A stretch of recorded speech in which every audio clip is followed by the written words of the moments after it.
See. Yes, we are live. Welcome everyone to a new episode of Microsoft Minds. This time I have a good friend of mine here online with us, Rob. Welcome to the show. I think it's amazing that you are here so early in the morning, 7 o'clock. Just wake up. Just waking up. I mean, it's normal time for me. I'm usually up pretty early, but once we get towards the tail end of the weekend, Fridays are a little bit more difficult to get up a little early. But this was a good reason to be awake. Great. So thank you so for much. having me. So here in the Netherlands, it's the end of the day almost, like the end of the workday. So people are closing the workday at the moment. So probably they can switch in for the last hour to see our Microsoft Minds. But welcome. Absolutely. Can you introduce yourself a little bit? Sure. Yeah. Well, thank you all for having me. So Rob Nunez, I am a product market manager here at Microsoft, specifically working on a lot of the core SharePoint and OneDrive products. So, if you've seen some of the latest coming from OneDrive, we just had our OneDrive event to showcase all of the latest Copilot functionalities in there. And then a lot of the core intranet functionalities across SharePoint. So really fascinating time to be in this space for sure. As you might imagine, and Femke, I know you have a lot of background around that as well. So yeah, pleasure to be here and happy to have this discussion. Great. So you work with the teams around SharePoint and OneDrive, and there is a lot of things that is new around knowledge, about collaboration, and I think everything around that comes together in your team that you're working with. And how do you see that AI is changing the way like leaders need to think about like knowledge and information and all the things around that? Is that something that you have an opinion about, or what can you share about that where leaders from this area can think of? Yeah. I think that's a great question. And like if we think about it in the context of SharePoint, it's really interesting to think about, right? So if we think how organizations manage knowledge, even just a few years ago, right? It was pretty fragmented in terms of where you would be able to find your files. So you'd either have them living in a OneDrive, buried deep in a SharePoint site. And usually most of the time they were either outdated. It was difficult to navigate and find the information that you needed. And a lot of it was really search-based, right? You had to know exactly what you were looking for. And even then finding what you needed was difficult. But fast forwarding today, AI has really added, I think, a whole new layer to how we manage content. And, we're turning a lot of that static storage more into a dynamic and kind of an interconnected knowledge system. So, we have AI tools that can interpret the content, it can aggregate data, and really moves information at a speed that we've really never seen, right? And just in the past year, we've really seen a shift from that isolated content silos to really AI-powered knowledge in everything that we do across the organization. So if to give a sense of scale, SharePoint alone sees about 2 billion files added almost every day. And that's an incredible amount of content, and that's living on top of the content that's already existing. So leaders really need to look at this sea of data and think, how can we turn all of this content into actionable insights, actionable guidance for our business? How is AI a key to unlocking all of that? And how can I sift through all of that content and highlight exactly what I'm looking for? So it's really about understanding the scope and scale of the content that you have and how AI can really help scale that knowledge across your organization in a secure way, of course, as well. And is there one feature that you say, okay, this is something that I want to highlight around this, that it's right now new, and or that you already has that you want to highlight that's helping AI? Yeah, absolutely. I mean, we recently announced the Knowledge Agent in SharePoint, and we've seen a ton of great feedback on it. And for those who aren't aware, the Knowledge Agent is a new capability within SharePoint. So think of it as sort of like your digital librarian, right? It's constantly scanning through your content, seeing some new content that's uploaded through your organization. So if somebody uploads a new report, updates a policy, or shares like any meeting notes, that knowledge agent is able to add it to the company's knowledge pool. So you no longer have to dig through folders, and it basically keeps that content fresh for you. So this way, the AI is showing the most up-to-date and current responses that you're searching for. So it's really helping you curate a lot of the content for you to help you organize and manage a lot of that content at scale. That's awesome. I think the knowledge agents can a lot of things, like as well, getting metadata in place, and makes your Copilot, for example, much better. And I think a lot of organizations need to find out, okay, how can we start with these knowledge agents, in what kind of place, who is responsible for what kind of data, and how can we use the knowledge agents in the right way. One of the things that I also need to think about is the agents part that we're talking about, the agentic AI workplace, where the data is so much be updated or need to be on the right place. Is that something that you see as well when you think about, for example, a SharePoint agent and people putting the data from the SharePoint agents in the SharePoint library of that agents? How do people need to think about that? Like, how do you get that in the right order or in the right place when people as well working in the same documents or deleting the same documents that is together with that agent part involved? Is that something as well that people need to think about, or is it something that can be by themselves that the agents can fix, or is it something for the next problems that we see in the future? How do you see that?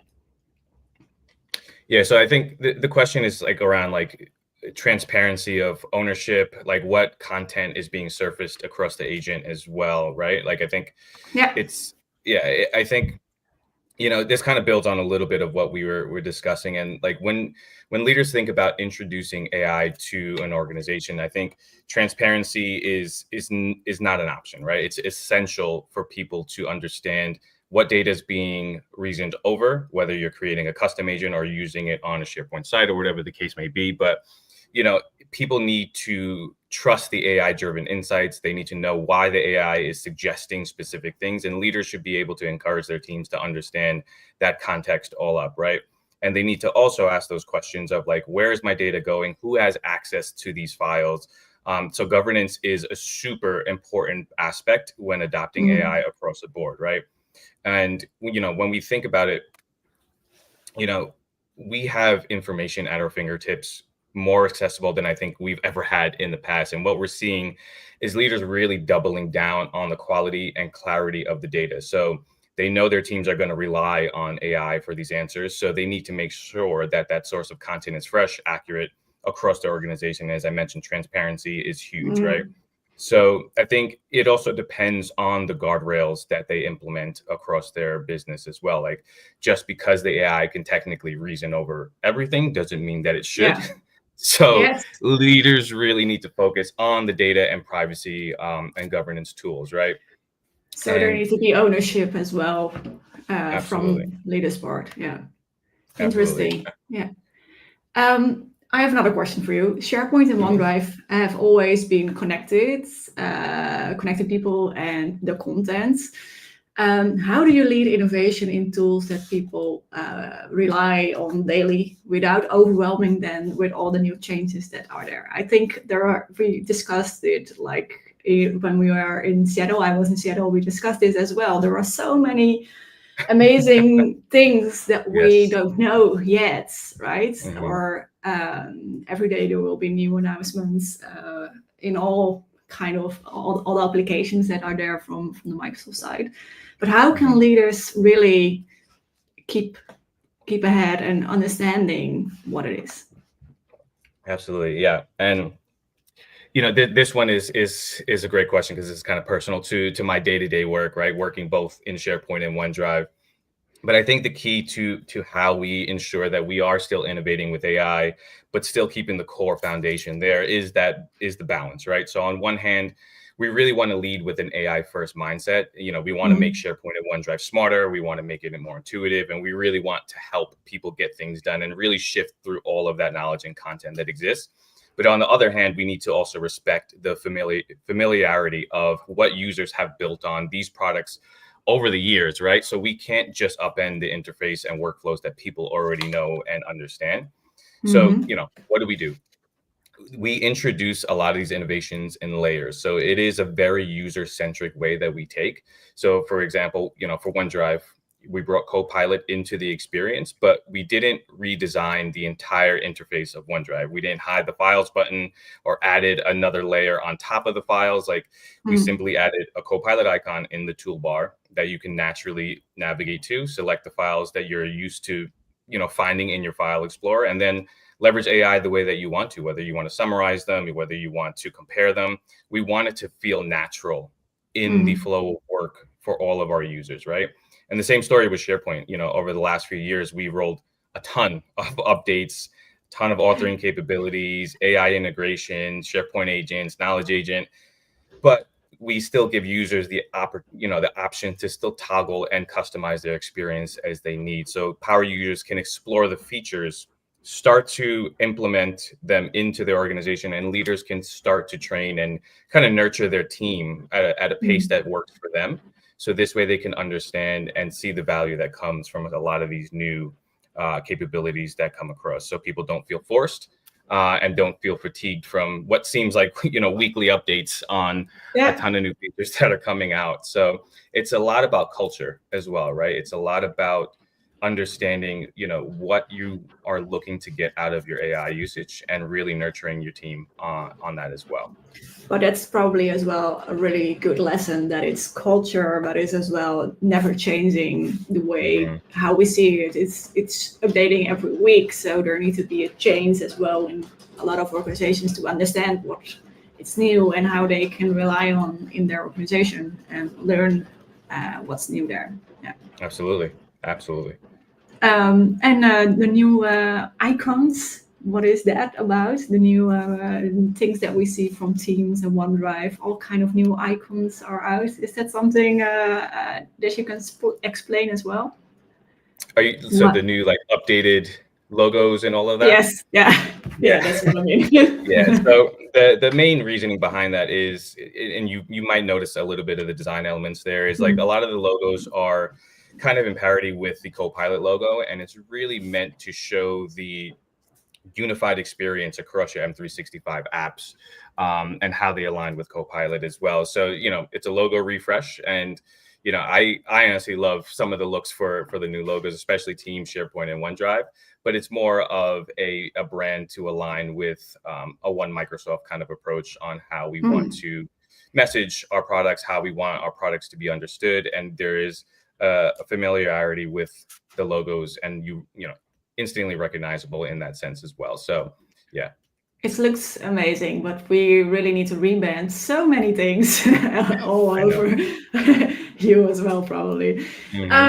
From your perspective, across customers and different kind of industries, what separates leaders who truly embrace AI from those who are just experimenting AI at the moment?